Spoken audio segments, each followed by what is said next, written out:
Hi everybody, I'm Laurie Kleiman. I'm a board member and a kitchen volunteer at the Adaptive Sports Foundation.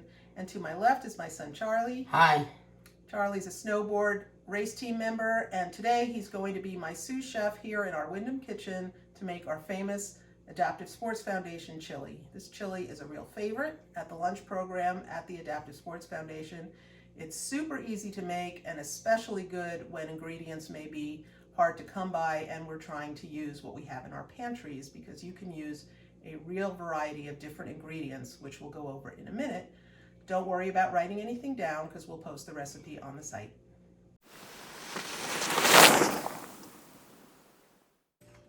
So start with a protein. You can use pretty much any kind of protein. We're going to use ground turkey today, which is what we use in the Adaptive Kitchen. But you can use ground beef, you can use veggie crumbles or tofu if you want to go vegetarian. You can even use cooked meat that you have left over from a barbecue or another meal. Just chop it up and it'll work just fine.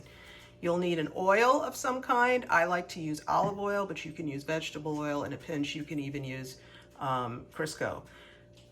2 cloves of garlic, finely chopped, diced onion and diced bell pepper. This is frozen corn, but again, you can use canned corn. You can use really any kind of vegetable, either cooked or raw, that you have in your pantry. Jalapeno peppers. If you like your chili to be spicy, you can use the whole jalapeno pepper, just chop it up and put it in there. But if you like the flavor of the pepper, but you don't like all of the heat, just make sure that you seed the pepper. It's the white little seeds that are inside the pepper are where the heat is. So 1 jalapeno pepper, finely chopped. A can of diced tomatoes. I like to use the diced tomatoes in the plain juice, but again, if you have tomato sauce, if you have a couple of tablespoons of tomato paste, I've even used tomato soup in a pinch.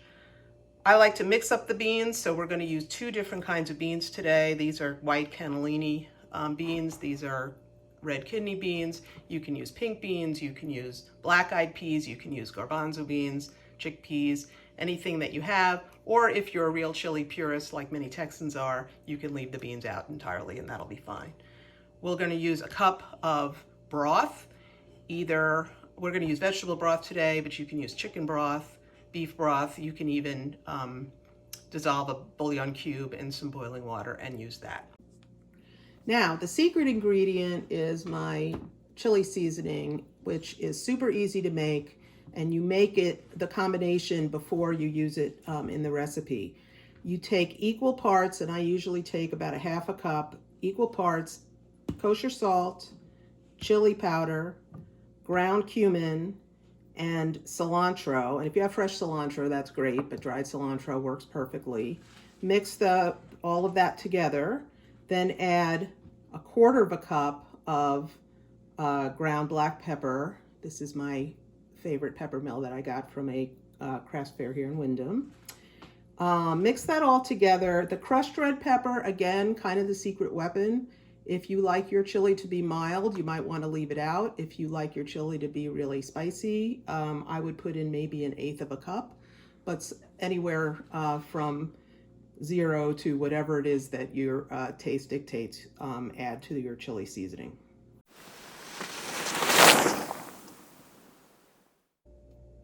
So first, get yourself a deep pot, a Dutch oven or another pot like this, and put it on the stove and put it on a low heat to get it preheated. Charlie, we're going to start with a tablespoon or 2 of oil. Just pour it in the pot, just enough to cover the bottom. And then we're going to saute the garlic, lightly saute. You don't want it to burn, you just want to cook it lightly until it's fragrant. Charlie, you smell the garlic? And then once you smell the garlic, take your protein and put it in. Go ahead, Charlie, put it in. Careful, we don't want it to splash. There we go. Now, obviously, if the protein you're using is raw, It's going to take a little longer than if you're using pre-cooked meat, but basically you want to cook the meat until it's brown and cooked through. Our turkey is just about cooked through, Charlie, and now it's time to add some of the chili seasoning. We're going to, those of you who's watched me cook in the adaptive kitchen know that this is way more measuring than I usually do, but I'm going to put in, say, 2 tablespoons at this point of the chili seasoning and let it cook into the meat a little bit and flavor that oil. And now I'm going to take the meat and transfer it to a bowl. And now we're going to take the onions and put them into the liquid that's left in the pan. Stick them right in there, Charlie. Wait, it's a little bit more. Thank you. If you need to, you can, at this point, you can add a little bit more oil. Cook the onions just until they're fragrant, a minute or 2. So we've cooked these onions down for about 2 or 3 minutes until they're starting to get translucent. Charlie, you can add the peppers. Okay. Nice. And the jalapenos. Thank you. Nice. And just cook those for another minute or so, just to get those flavors to start blending together and absorb all of the great flavor from the cooked turkey and oil and garlic. So just let that cook for another minute or so. Then we're going to put the cooked meat back in. And this is a point where you can take a little taste and see if you think that the seasoning is sufficient, or you can put in a little extra of the chili seasoning. And if you did leave the red pepper flakes out, this would be the right time to put them in if you're going to put in just a pinch of red pepper flakes. All right, Charlie, now we're going to put in the can of tomatoes.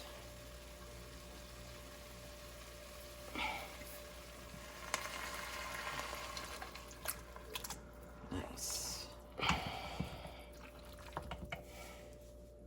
And the cup of broth, which is over here.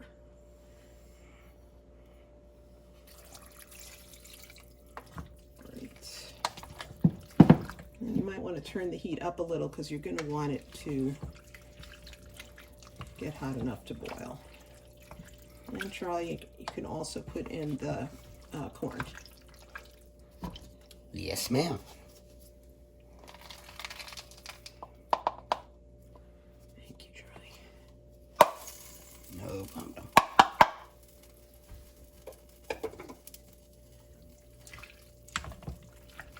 And we're just going to leave that to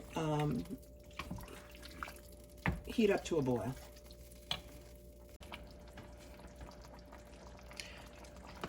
So now we've got the chili at a boil, and as you can see, it's starting to cook down. You want to drain those beans that you had in the cans, rinse them off, and then Charlie, time to put them in. Nice. And that's it. Now you just want to let the chili simmer. Be careful that it doesn't burn, but let it simmer for at least another 15 minutes. It's ready to eat, but some people like their chili to be thicker and the vegetables to be cooked down. The beautiful thing about this chili is that you can cook it, you cannot overcook it. So the more you cook it, the more the flavors meld and the more delicious it becomes. So that's our chili. You can freeze it, you can put it over pasta, you can serve it with rice, you can serve it with cornbread, or you can eat it right out of the pot with a choice of your favorite toppings. Please donate to the Adaptive Sports Foundation by clicking the button on your screen to support all the wonderful things we do and to support your local food pantries. Thank you for watching, and I hope you all stay safe.